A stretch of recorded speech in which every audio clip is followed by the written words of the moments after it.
세상 중에서 내게 주신 사람들에게 내가 아버지의 이름을 나타내었나이다. 그들은 아버지의 것이었는데 내게 주셨으며 그들은 아버지의 말씀을 지키었나이다. 지금 그들은 아버지께서 내게 주신 것이 다 아버지께로부터 온 것인 줄 알았나이다.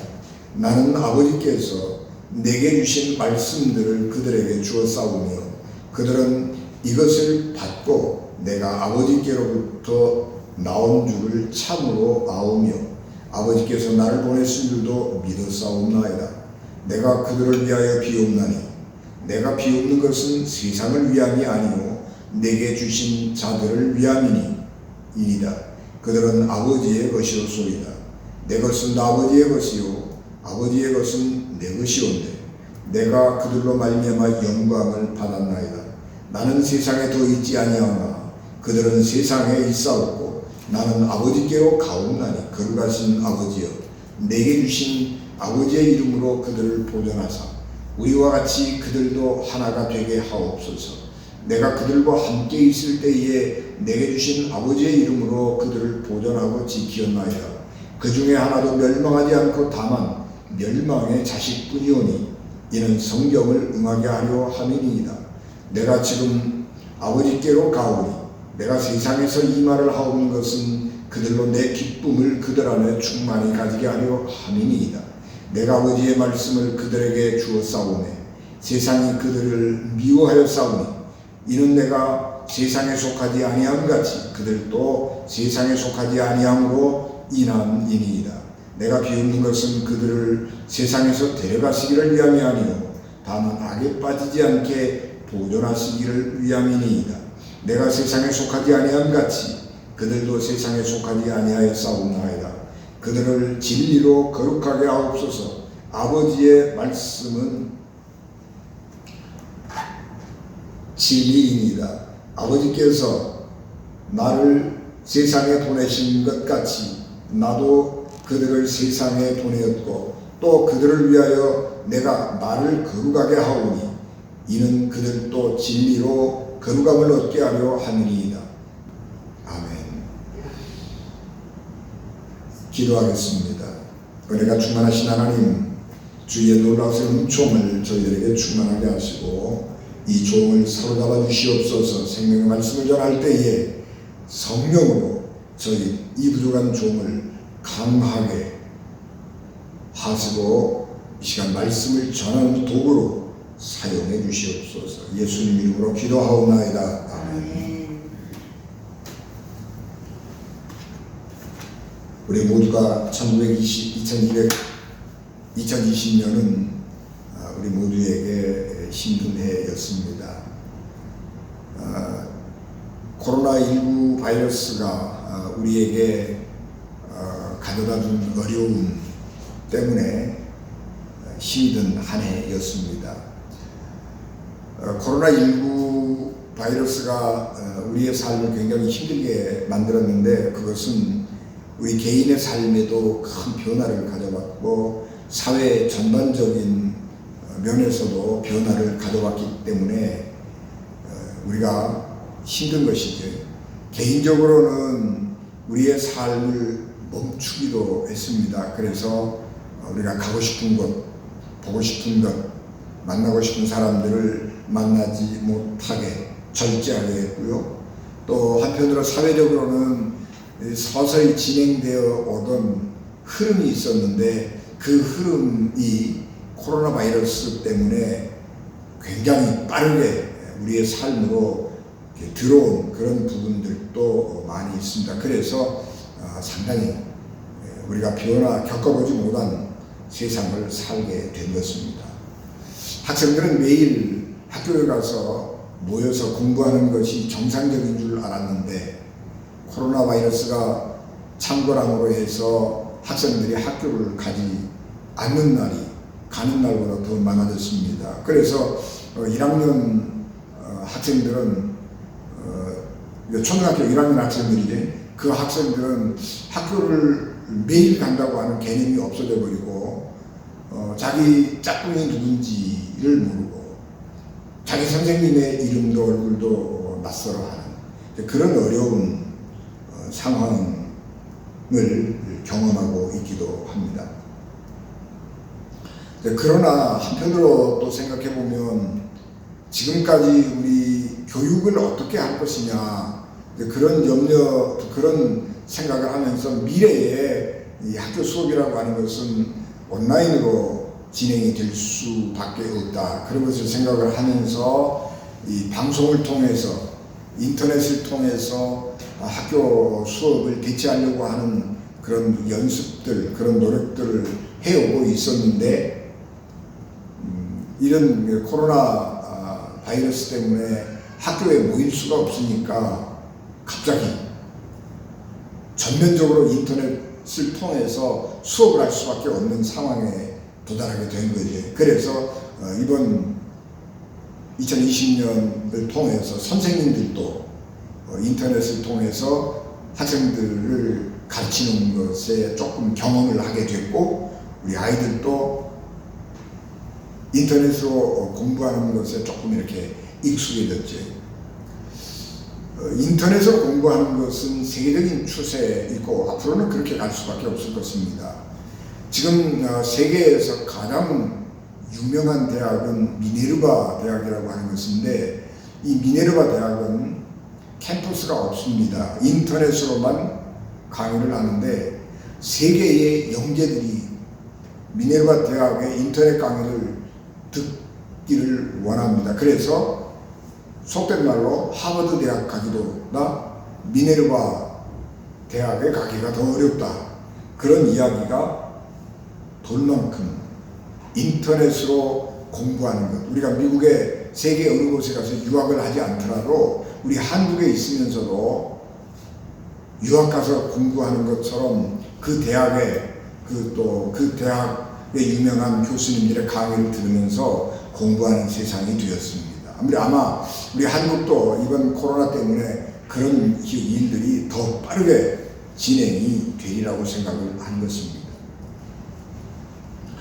재택근무도 말들이 많았고, 꼭 우리가 회사에 가서 책상에 앉아서 업무를 봐야 되냐. 이게 컴퓨터로 어차피 이 업무를 본다고 하면 회사에 나올 것이 아니고 자기 집에서 책상에 앉아서 컴퓨터로 업무를 보면 되지 않느냐. 그런 생각을 하고 재택근무 그런 얘기도 많이 했습니다만 실질적으로 재택근무를 도입하는 것을 꺼려했습니다. 그런데 이 코로나 바이러스의 감염률이 워낙 높기 때문에 사람들이 모이는 것을 꺼려합니다. 그래서 이제는 자의반 타의반으로 직원들에게 재택근무를 할 수 있도록 또 그렇게 재택근무를 하도록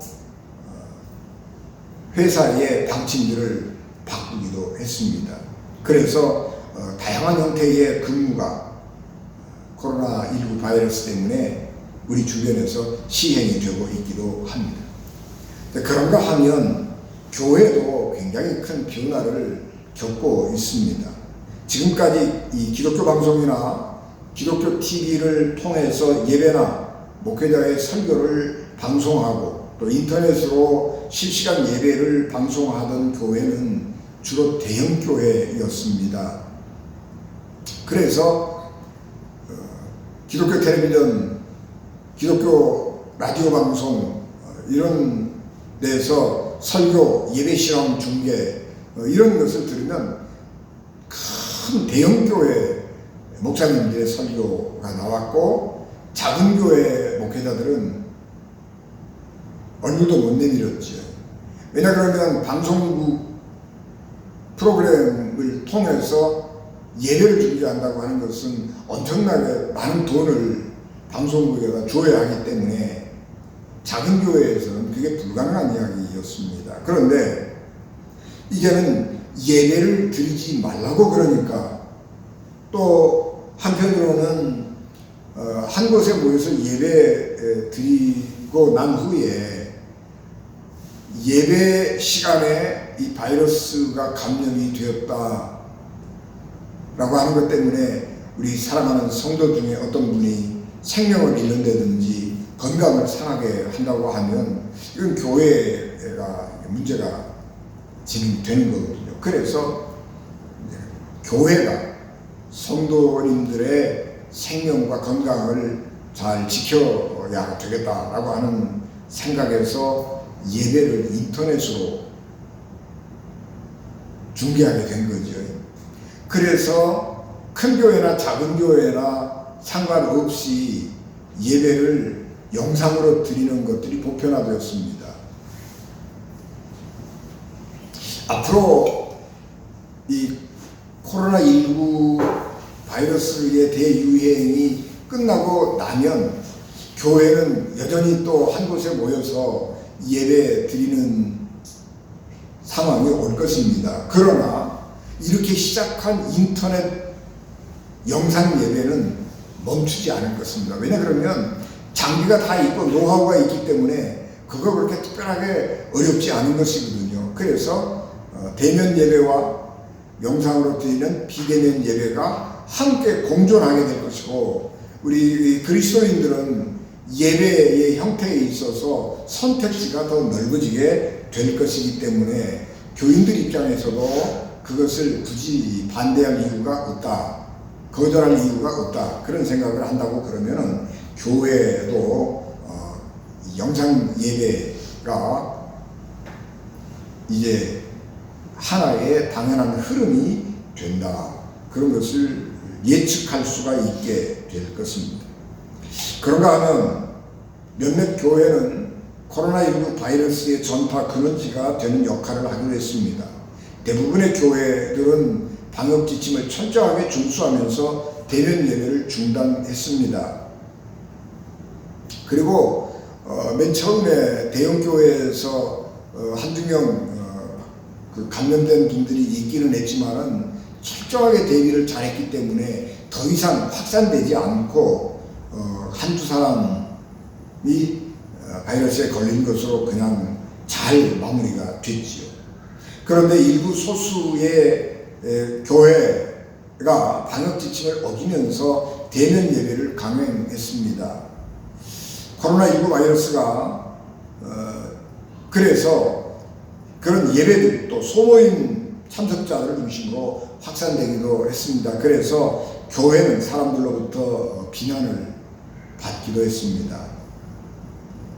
그 비난받은 교회들의 특성을 우리가 다 알 수가 없어서 그냥 무슨 교회, 그러니까 우리 교회인갑다 그러고 아유 교회가 왜 그렇게 조심 좀 하지 않았느냐 그런 아쉬움들을 가지고 있기는 합니다. 그러나 이제 그 교회 개개의 모든 성격을 따져보면 조금 좀 그런 교회들이 열광적인 교회라든지 조금 좀 우리가 눈에 보기에 좀 이상하다 그렇게 생각하는 교회일 수도 있지만 우리가 하여튼 방송을 통해서 듣는 것은 어느 교회, 어느 지역에 있는 교회가 방역 지침을 어기고 대면 예배를 강행하다가 많은 사람들에게 코로나 바이러스를 전파시켰다. 그런 것 때문에 교회가 비난을 받고 사람들로부터 외면을 당하게 되기도 했습니다. 그런가 하면 교회가 탐욕 때문에 사회의 지탄이 되겠습니다. 장이동 재개발 지구에서 벌어지고 있는 모 교회와 재개발 조합과의 갈등은 수용된 교회의 토지보상 문제가 발단이 됐다고 생각이 듭니다.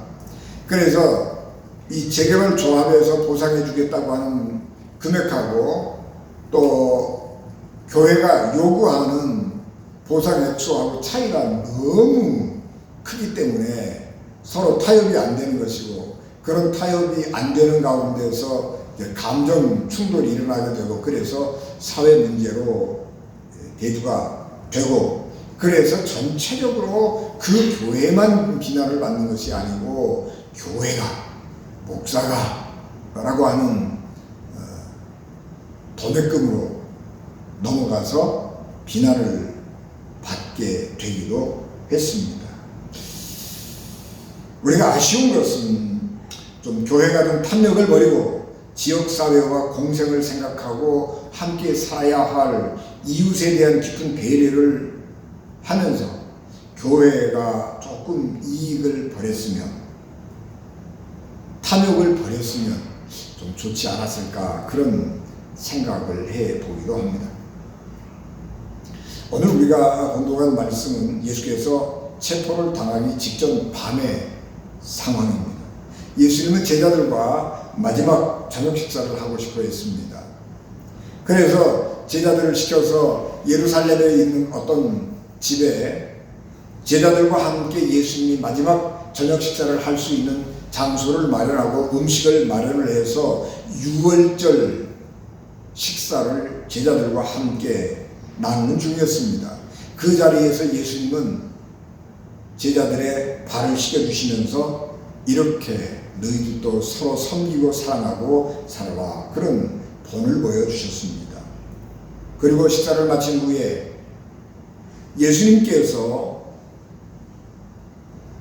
염려하고 있던 일들, 예수님과 함께 살았던 사람들이 앞으로 살게 될 세상, 그리고 그들이 겪어야 될 아픔과 고통들을 생각을 하면서 예수님은 하나님 앞에 긴 기도를 드리게 됩니다. 그리고 그 긴 예수님의 기도가 오늘 우리가 봉독한 말씀입니다.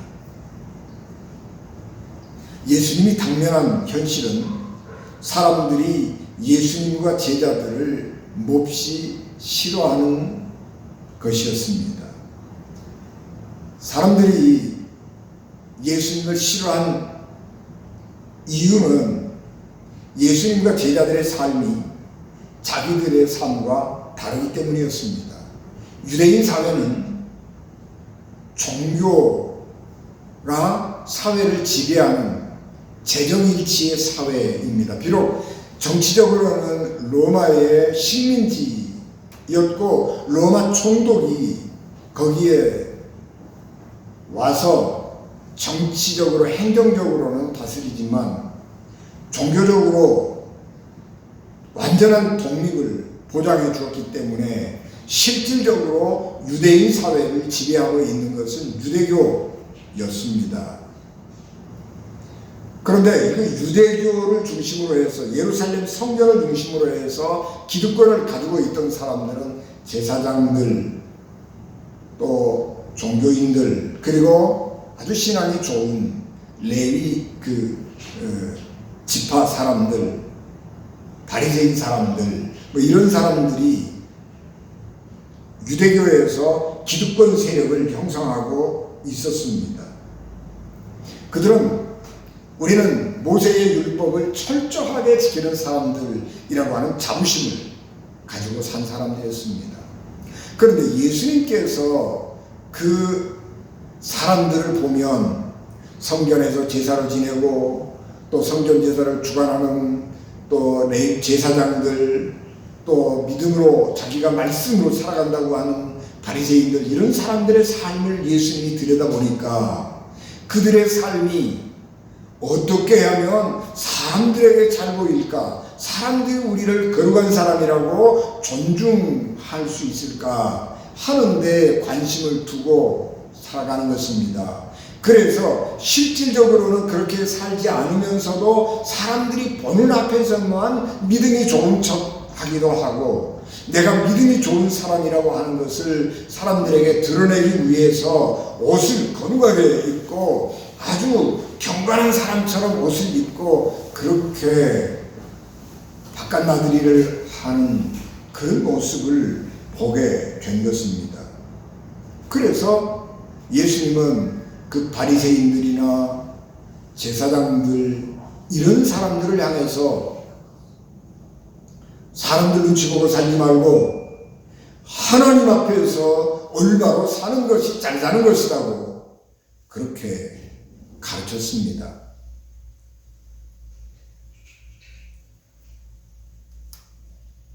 그런데 이 기득권자들, 제사장이나 바리새인들이나 이런 사람들은 예수님을 바라볼 때에 율법을 안 지키는 사람, 그래서 신성 모독죄를 범한 사람이라고 예수님을 비난한 것입니다. 예수님과 유대교 기득권자, 종교 권력자들이 충돌할 때에 예수님은 약자일 수밖에 없는 거죠. 예수님은 소수 사람들이고 유대 사회 전체를 지배하고 장악하고 있는 사람들은 유대교 종교 기득권 권력을 가진 사람들이기 때문에 예수님하고 유대교하고 부딪히면 당연히 예수님은 질 수밖에 없는 거죠. 그래서 예수님은 하나님을 잘 믿는다고 하는 제사장, 바리새인 이런 사람들의 손에 잡혀서 십자가에 돌아가신 것입니다.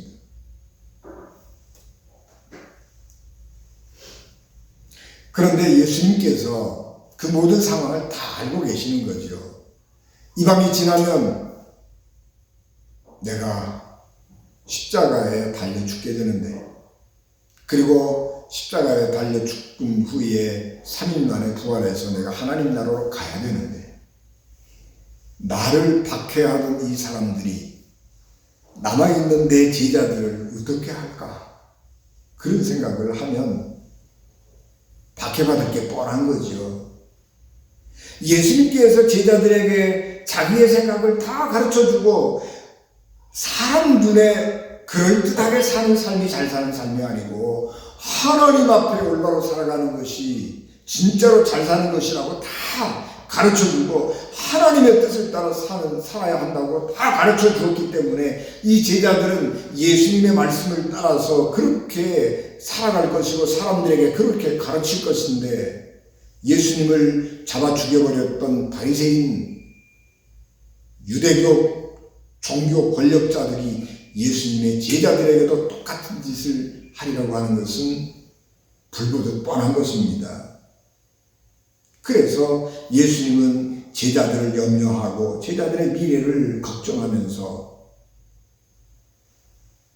어떻게 내가 제자들을 위로하고 격려하고 힘줄 수 있을까, 그런 생각을 하다가 마지막 밤에 제자들 앞에서 기도하는 것입니다. 예수님은 홀로 기도 참 많이 하셨습니다. 복음서를 읽어보면 예수님은 홀로 기도하시기를 즐겨하셨고 밤이 맞도록 기도하시기를 즐겨하셨습니다. 그런데 마지막 저녁 식사를 드시던 그 자리에서 예수님은 직접적으로 제자들을 위한 기도를 하나님께 드리게 됩니다. 여러분, 우리가 여기서 우리가 함께 배워야 되는 것은 뭐냐 그러면, 우리도 불안하고 염려가 있지요.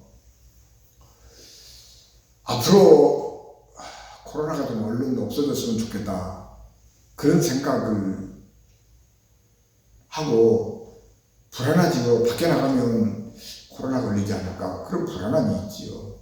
또 우리 신앙 안에서 우리 교회를 사랑하고 염려하는 마음을 가지고 우리 교회를 이렇게 들여다보면 우리 은진교회뿐만이 아니라 우리 한국교회 전체 작은 교회들이 걱정되잖아요. 야, 어떻게 우리 교회가 이 세상에 오래도록 존속할 수 있을 것인가.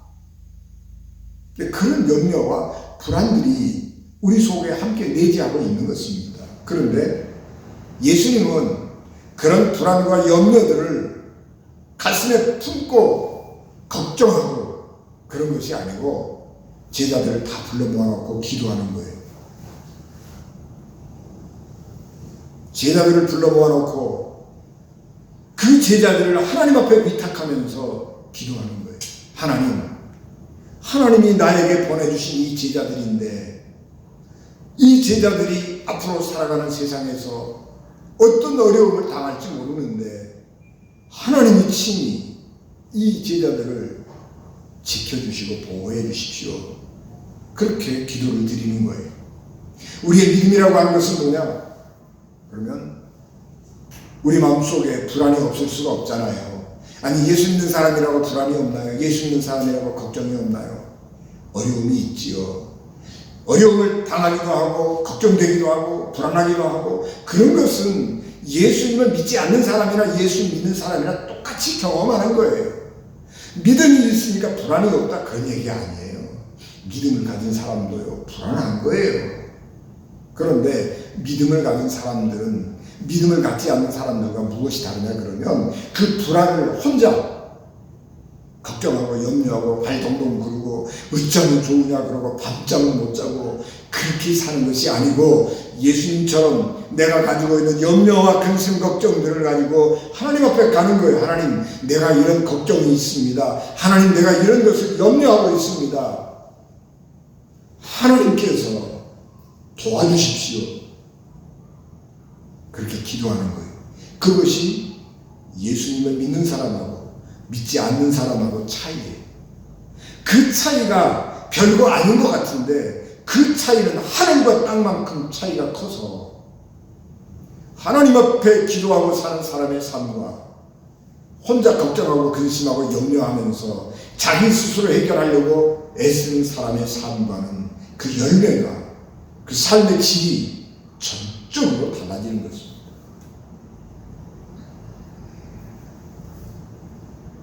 우리의 마음과 생각을 하나님께로 가지고 가서 말씀드리면 그것이 바로 기도이고, 그것이 하나님과 동행하는 삶인 것입니다. 예수께서 제자들을 위해서 드리는 기도는 크게 두 가지인데, 첫째는 하나가 되게 해 주십시오 라고 하는 것입니다. 11절에서 예수께서 거룩하신 아버지여, 내게 주신 하나님의 아버지의 이름으로 그들을 보존하사 우리와 같이 그들도 하나가 되게 하옵소서, 그렇게 기도하십니다. 믿음 안에서 하나가 되는 것은 교회 공동체에서 매우 소중하고 귀한 일입니다. 교회가 믿음 안에서 하나 된다고 하는 것은 모두 다 같기 때문에 하나가 되는 것이 아닙니다. 서로가 다르지만 다른 사람들이 모여서 하나가 될 때에 그 공동체는 건강한 공동체가 되는 것입니다. 같은 사람들이 똘똘 뭉쳐가지고 하나가 되면 그 조직은요, 병든 조직이 되는 것입니다. 그 조직은 사회를 잘못된 방향으로 인도하는 나쁜 집단이 되는 것입니다. 교조주의 집단이 되는 겁니다. 자기의 이익을 위해서 다른 사람을 무자비하게 죽여버리고도 잘했다고 기뻐하고 즐거워하는 그런 집단이 되는 것입니다. 그러니까 같은 사람들이 똘똘 뭉쳐있는 집단은요, 이건 좋은 집단이 아니에요. 건강한 집단이 아니에요. 서로가 다르지만 그 다른 사람들끼리 모여서 하나의 목적을 중심으로 하나의 목표를 이루기 위해서 하나가 되는 것, 그것이 건강한 겁니다. 교회에는 수없이 많은 사람들이 모입니다. 다양한 계층의 사람들, 남녀노소, 빈부, 귀차, 귀천, 이런 모든 사람들이 모여서 하나의 예수 그리스도의 몸을 이루며 살아가는 것입니다. 그래서 교회가 온전해지는 것이고, 그래서 교회가 건강한 것이고, 그래서 교회가 허술하게 보이는 조직 같지만 굉장히 강력한 힘을 가지고 있어서 사회를 변화시키는 능력을 갖게 되는 것이고, 병든 영혼을 고치는 치료의 공동체가 되는 것입니다. 그러므로 교회는 우리가 서로 다른 사람들이 모였지만 믿음으로 서로를 포용하고 용납하면서 하나님의 영광을 드러내고 하나님의 뜻을 실현함으로써 하나가 되어야 하는 것입니다. 그것이 예수님께서 하나님 앞에 기도하는 내용입니다. 두 번째, 예수님께서 제자들이 진리로 거룩한 사람이 되게 해달라고 하나님께 기도했습니다. 16절 17절에서 내가 세상에 속하지 아니함 같이 그들도 세상에 속하지 아니하여 싸움나이다. 그들을 진리로 거룩하게 하옵소서. 아버지의 말씀은 진리이니이다. 하나님, 이 제자들이 세상에 속하지 않은 사람들이 되었는데, 그래서 사람들이 이 예수님의 제자들, 이 사람들을 박해하고 못살게 굴터인데, 하나님, 이 제자들을 악한 사람들에게서 건져주시고 믿음으로 하나님의 말씀으로 거룩한 사람들이 되게 해주십시오. 그렇게 기도하는 것입니다. 예수님의 제자들이 세상이 뭐라고 비난을 하든지 거룩한 사람이 되는 것, 그것이 예수님이 바라는 바였습니다. 우리가 거룩해지는 것은 위대한 사상이나 시대의 흐름 때문이 아니라 예수님을 믿고 예수님의 말씀을 따름으로 거룩해지는 것입니다. 예수님을 믿고 부자가 되고 출세하는 것이 아니라 예수님을 믿어 거룩한 사람이 되는 것, 그것이 예수님의 바람이고 예수님의 기도이고 제자들을 향한 바람이었고 기도였습니다. 예수님이 세상을 떠나가신 후에 적대적인 세력들이 제자들을 적대시하고 박해하겠지만 제자들은 적대자들을 향해서 싸울 것이 아니고 우리 생명과 재산을 지키기 위해서 우리를 반대하는 사람들, 우리를 공격하는 사람들과 싸움을 시작하는 것이 아니라 우리를 반대하고 박해하는 사람들이 있음에도 불구하고 우리는 묵묵히 하나님의 말씀에 순종하면서 하나님의 말씀으로만 살아가면서 거룩한 하나님의 사람이 되는 것, 그것이 예수님이 원하는 것이었습니다. 예수께서 왜 제자들을 위해서 이렇게 기도하느냐 그러면 제자들이 악에 빠지지 않고 보존되기를 위함이었기 때문에 그렇습니다. 우리는 신앙이 좋다라고 생각을 할 때에 세상으로부터 격리된, 세상을 떠나서 홀로 살아가는 그런 삶 안에서의 거룩해지는 것이 아니고, 그리스도인들은 하나님이 우리에게 주신 사명을 가지고 세상에 나가서 살면서 세상 가운데 섞여 살면서 하나님의 뜻을 전하고 하나님의 말씀대로 살아서 이 세상을 거룩하게 만드는 사람들이기 때문에 그렇습니다.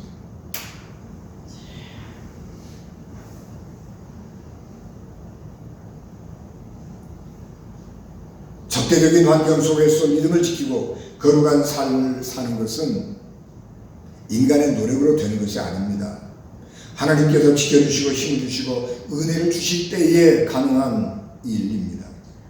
그러므로 예수께서 제자들에게 야, 너희들 세상이 적대적인데 세상이 너희를 박해할 것인데 하나님의 말씀에 대한 의지와 신념을 가지고 피 흘리기까지 싸워라, 이겨라. 그러면 하나님께서 너희들에게 승리의 그 보상을 해줄 거다. 그렇게 말씀하지 않았습니다. 하나님 앞에 자기의 제자들을 맡기는 거예요. 하나님, 이 사람들이 이 세상 가운데서 살아가게 될 때에 험한 사람들 만나지 않게 해주시고 악한 사람들 만나지 않게 해주시고 악한 사람들이 때로는 하나님의 제자들을 못살게 굴지라도 하나님 지켜주세요. 그러고 기도하는 거예요. 기도하는 목적이 너희가 세상 사람들하고 싸워서 이겨라. 세상 사람들이 강해질 때 너희는 더 강해져라. 그런 얘기가 아니고 하나님, 이 사람들은 연약한 사람들이고 세상과 싸우면 질 수밖에 없는 사람들인데 하나님께서 이 사람들을 악한 사람들로부터 지켜주십시오. 그렇게 기도하는 것입니다. 믿음으로 산다고 하는 것, 그것은 세상과 단절하고 폐쇄적으로 사는 삶이 아닌 것입니다. 믿음의 사람들은 오히려 세상 속에 들어가서 세상 속에서 하나님의 말씀을 실천하고 세상 속에서 하나님의 뜻을 이루어내야 하는 것입니다. 그렇기 때문에 믿음으로 살아간다고 하는 것, 그리스도인으로 살아간다고 하는 것은 굉장히 어려운 일인 것입니다.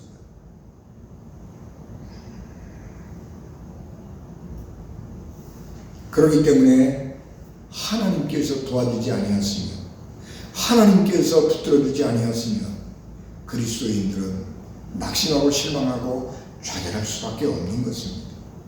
아무리 의지가 강한 사람이라고 할지라도 오래도록 지속되는 박해, 적대, 냉대, 괄시 이런 것을 받으면 약해지기 마련이에요.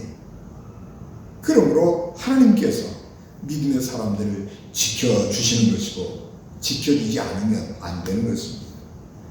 그리스도인들은 이 세상에서 고립과 미움을 이겨내야 합니다.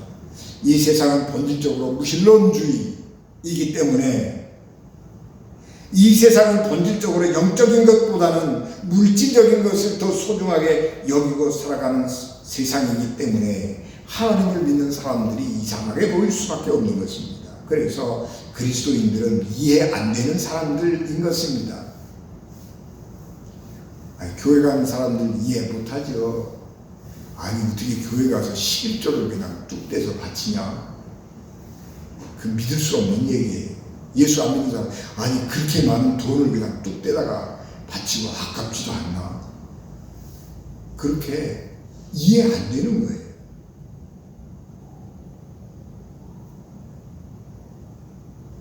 그런 세상 가운데에서 살다가 보면 나는 점점 약해져서 나도 그런 무신론자들의 삶의 본질에 적응해서 무신론자처럼 하나님 없는 사람처럼 그냥 그게 좋은 거지 교회 가서는 하나님 예배하고 섬기고 세상 나가서는 또 세상 사람들하고 똑같이 살고 종교 내가 기독교인이라고 꼭 티내고 그럴 일이 있냐. 그리고 세상 사람들하고 묻어서 살아가 버릴 수 있는 가능성이 매우 높게 되는 것입니다.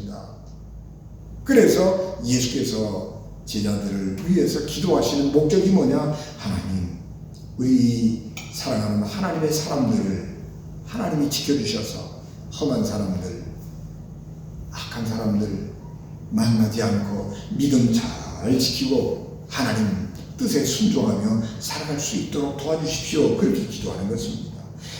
어려움이 있지만 우리가 믿음으로 살아갈 때에 믿음 안에서 주어지는 하나님의 기쁨이 또한 우리 가운데 있기 때문에 우리가 예수님 말씀을 순종하고 그 믿음으로 살아가게 되는 것입니다.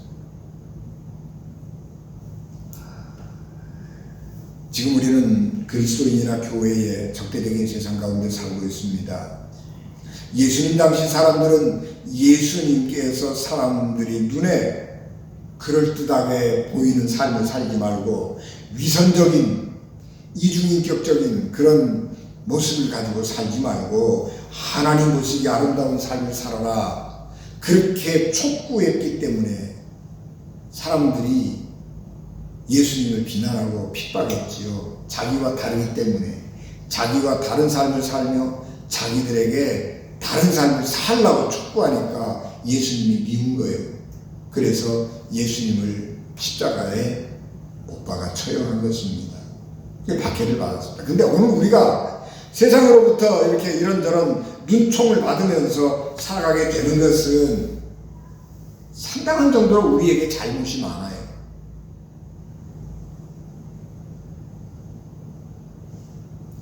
우리는 하나님을 믿는다고 하면서도 하나님의 사람다운 삶을 살지 못할 때가 참 많이 있었어요. 기독교의 적대적인 생각을 가진 사람들이 장사하시는 분들이 있잖아요. 그런 분들이 기독교에 대해서 적대적인 생각을 가지는 경우가 많은데, 자기 가게에 와서 물건 사면서 예수 믿는 사람들이 어떻게 그렇게 많이 깎으려고 하는지 그냥 100원만 깎아주시오, 500원만 깎아주시오, 그런 소리를 들으면 이 장사꾼들은요 속상한 거예요. 그래서 예수 믿는 사람들 그러고 아주 넌덜머리를 내고 그냥 예수 믿는 사람들 비난해요. 물론 편견을 가지고 있는 수도 있습니다. 그러나 우리가 조금 너그럽지 못해서, 믿음은 좋고 하나님을 사랑하는 열정은 좋은데 좀 마음이 너그럽지 못해서 사람들 눈에 보기에 예수 믿는 사람들이 마음이 왜 그렇게 좁쌀이냐, 그런 생각을 심어준단 말이에요. 그래서 우리가 비난을 받는 경우도 많이 있습니다. 교회가 탐욕을 품고 있으면서 그 탐욕을 믿음이라고 하는 이름으로 감추는 경우가 많이 있기도 합니다. 그래서 하나님의 뜻이라고 하면서 자기의 욕망을 성취하기 위해서 노력하는 그런 목사님들도 계시고요, 또 그런 장로님들도 계시고요, 그러는 거예요. 그래서 사람들이 어느 교회가 그것을 알게 되면 교회를 또 목사님을 비난하기도 하지요. 그래서 우리가 지금 우리 한국교회의 현실을 보면 예수님의 가르침과 동떨어져 있는 모습들이 많이 있습니다. 예수님의 가르침과 동떨어진 그리스도인들이 많이 있습니다.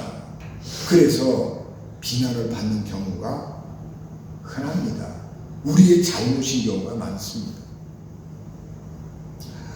2020년 우리가 겪은 어려움들을 돌아보면서 우리가 사회로부터 지탄을 받고 교회가 사회 사람들에게서부터 지탄과 비난을 받은 것들을 한번 이렇게 잘 되돌아보면서 우리가 새로 살아가야 할 세상에서는 어떻게 살아야 하는지, 우리가 새로 맞이할 시간들에서는 우리가 어떻게 그리스도인으로서 살아가야 할 것인지를 생각하고 또 그렇게 우리의 길들을 바로잡아야 하는 것입니다.